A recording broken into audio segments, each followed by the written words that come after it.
السلام عليكم، معاكم محمد من قناة سيليكون. قبل اي حاجة في فيديو النهاردة انا عايزك تدعي في كل صلاة بتصليها لأهلنا في غزة واخواتنا في غزة وفلسطين ان ربنا ينصرهم على المعتدي وعلى اليهود ونحرر الأقصى بإذن الله. ويلا نبدأ الفيديو.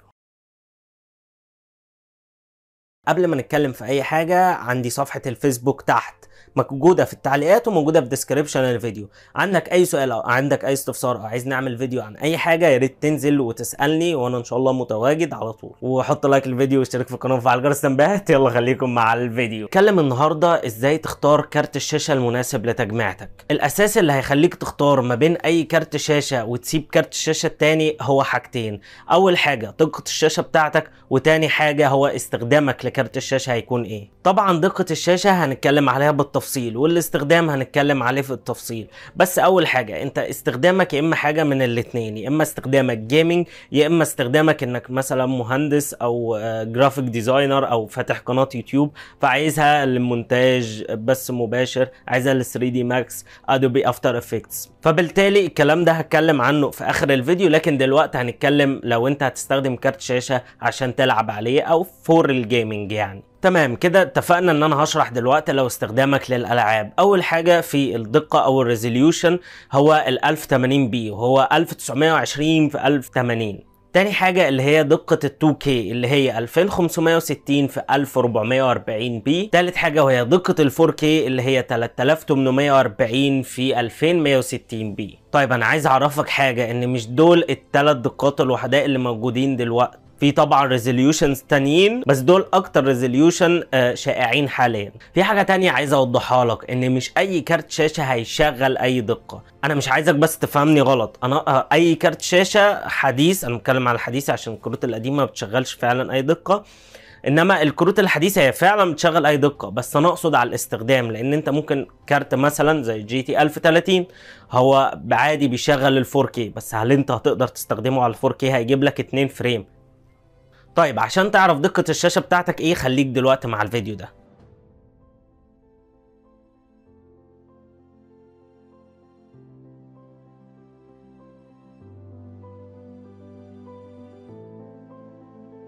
نفترض ان انت واحد دلوقتي تحت المبتدئ، ما تعرفش اي حاجة عن كروت الشاشة ولا حتى اسمائها، فانا هسيب لك الموقع ده وهخش اشرح لك بيعمل ايه. طبعا احنا دلوقتي بعد ما فتحنا الموقع هتلاقوا اللينك عندك تحت في الديسكريبشن، فتلاقي عندك ال AMD راديون فوق كده.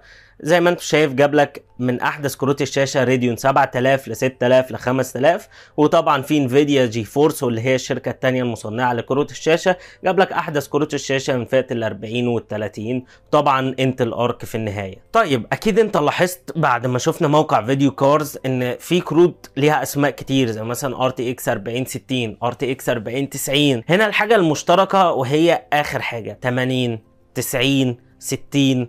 انا ما اقصدش المشتركه كاسم يعني، بس اقصد الحاجه المختلفه. طيب فاحنا دلوقتي هنتكلم عن معنى الاختلاف ده. انت عندك ناخدها قاعده، بس دي مش 100% صح يعني، ممكن في حدود 90% صح. ناخدها قاعده عشان مبتدئ عشان تفهمها. كروت فئه ال50 او اقل يعني بتشغل 1080 بي، زي مثلا كارت ال RTX 3050 او GTX 1650 او ال RX 550، بيشغلوا دقة ال 1080 بي، بس هتلاقيه على اقل حاجة يعني ممكن تشغل لك الالعاب 30 فريم او حاجة زي كده يعني، في المتناول ده. طبعا ما اقصدش ال RTX 3050، انا اقصد الكروت اللي اقل من كده. تمام احنا اتفقنا ال 3050 لدقة ال 1080 بي او الفول اتش دي، وكمان معاهم الستينات. يعني مثلا هتلاقي زي كارت الجي تي اكس 1660 سوبر، هتلاقي الار تي اكس 2060، هتلاقي الار تي اكس 3060، هتلاقي الار اكس 6600 اكس تي مثلا. كل الكروت دي موجهه لل 1080 بي. يبقى احنا كده اتفقنا ان كروت ال 50 وكروت ال 60 موجهين لل 1080 بي، سواء بقى من اقل الكروت زي الجي تي اكس 1650 اللي بتشغلها على اقل اعدادات، او كارت مثلا زي الار اكس 6650 اكس تي اللي بيشغل 1080 بي على اعلى اعدادات. طبعا كل دي فئات واسعار مختلفه. تمام بالنسبه لدقه ال 2K، ال 2K كروت زي ال 60 برضو ممكن تشغل ال 2K وكروت فئة ال 70 زي مثلا RTX 3070 RX 6700 XT. دول كروت موجهين اصلا لل 2K. طبعا اكيد هيشغلوا ال 1080p واكيد هيشغلوا ال 4K برضو. طبعا انت هتقول لي ازاي يا محمد كروت فئة ال 60 بتشغل ال 1080p وهتشغل ال 2K؟ زي ما قلت لك ان الكروت فئات، فمثلا كارت زي ال 3060 ده هيشغل 1080p كويس وهيشغل ال 2K يعني مقبول. ممكن مثلا العاب التريبل اي يجي في حوالي 40 فريم على 2K. طيب ما انت عندك في نفس الوضعيه كارت زي الار اكس 6650 اكس تي، لا الكارت ده فعلا هو قوي جدا. هو اي نعم موجه لل 1080p لكن يقدر يشغل لك ال 2K وسلس كمان، يعني ممكن يعدي 60 فريم في العاب التريبل اي. فانت لو عديت ال 60 فريم في الالعاب دي كانك بتلعب كومبيتيتيف على 144 فريم. هو في كروت من فئه ال 60 فعلا تقدر تشغل ال 2K. وطبعا زي ما قلنا ال 70 بيقدروا يشغلوا ال 2K كويس جدا. طيب هننتقل دلوقتي لدقه ال 4K. بالنسبه لدقه ال 4K فعندك برضو كروت فئه ال 70 وال 80 وال 90. زي مثلا لو هناخد ال 70 في المثال كارت ال RTX 3070 Ti، كارت ال RX 6750 XT. الكروت دي فعلا تقدر تشغل ال 4K، لكن طبعا مش هكون بجودة كروت زي ال RX 6800 XT مثلا، او زي كارت ال RTX 3080 او ال 3090 او ال 4090، لان كل كارت وليه قوته المحدودة.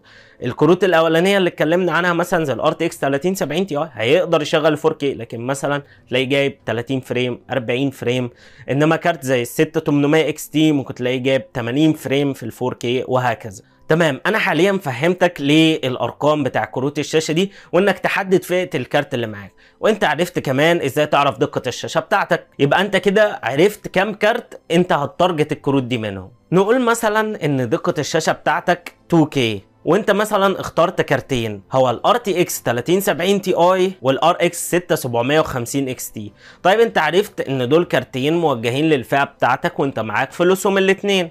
هتعمل ايه عشان تاخد احسن كارت بالنسبة لك؟ هتعرف ازاي انهي كارت فيهم اقوى، هل كارت انفيديا ولا AMD؟ عندك طريقتين عشان تعرف، واحد موقع اسمه تيك باور اب، واتنين اليوتيوب. طيب دلوقتي احنا هنفتح جوجل ونكتب الكارت اللي احنا عايزينه، مثلا RTX 3060، وهنكتب جنبيه تيك باور اب زي ما انتم ما شايفين.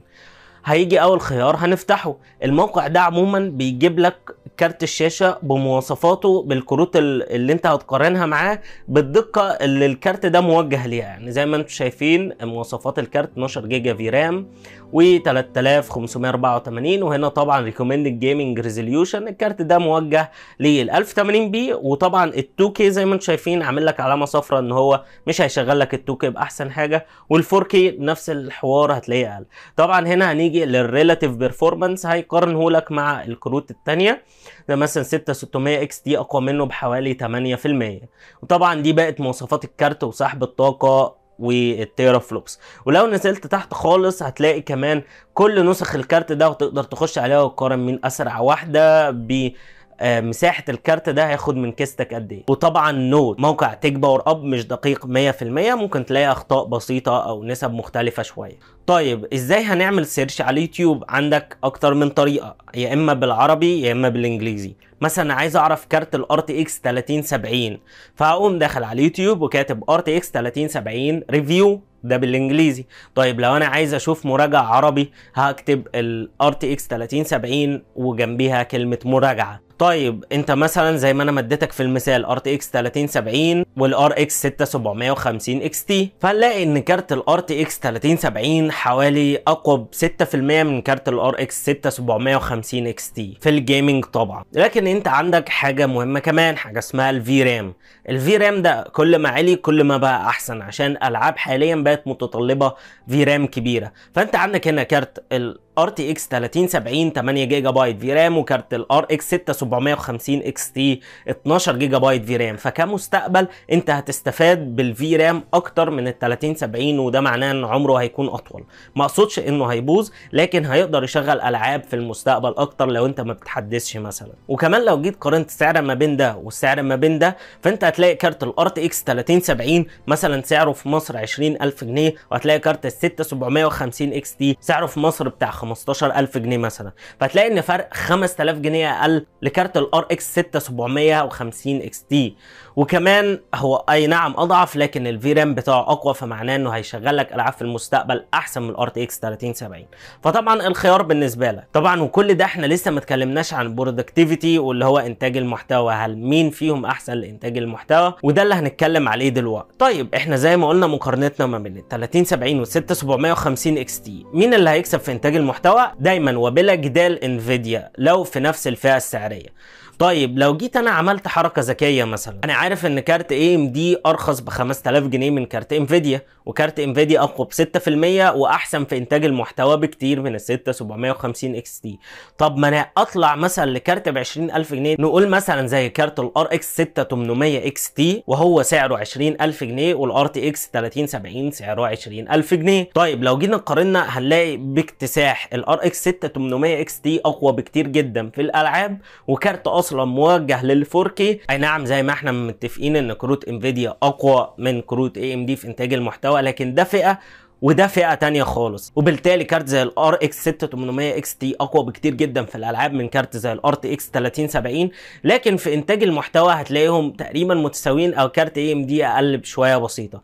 فانت على حسب برضو انت عايز ايه. فانت عندك بنفس السعر كارتين، واحد اقوى بكتير جدا في الالعاب والتاني اقل طبعا بكتير جدا في الالعاب، وواحد اقل من ده مثلا ب 10% في انتاج المحتوى والتاني احسن بال 10% دي، والاتنين نفس السعر. ده غير طبعا ان كارت زي الار اكس 6800 اكس تي بيتفوق باكتساح في الفي رام اللي احنا لسه شارحينه من شويه، لان هو حجم الفي رام فيه 16 جيجا بايت، انما الار تي اكس 3070 وهو 8 جيجا بايت. فبالتالي انت اللي هتقرر. انا عن نفسي مثلا هختار الار اكس 6800 اكس تي. ممكن انت واحد مستريح مع سوفت وير انفيديا، مع ان سوفت وير اي ام دي تقدم جدا، وانا حاليا معايا اصلا كارت الار اكس 6800 اكس تي من اي ام دي، وحاليا بستخدمه في المونتاج وبستخدمه في الجيمنج وفي كل حاجه. لكن انت اللي يريحك، عايز مثلا مستقبل او عايز حاجه دلوقتي وانت كده كده بتغير. لان برضو في معلومه تانية ان كروت اي ام دي بتفقد قيمتها مع الوقت، انما انفيديا بتمسك سعرها شويه، عامله زي الايفون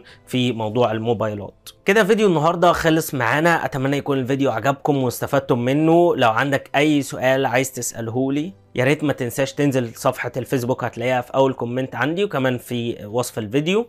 ويا ريت ما تنساش تشترك في القناه وتفعل جرس التنبيهات وتحط لي لايك وتكتب لي تعليق وتتابعني على صفحه الفيسبوك. واخر حاجه ما تنساش تدعي لاهل غزه واهل فلسطين، ربنا ينصرهم. كان معاكم محمد، مع السلامه.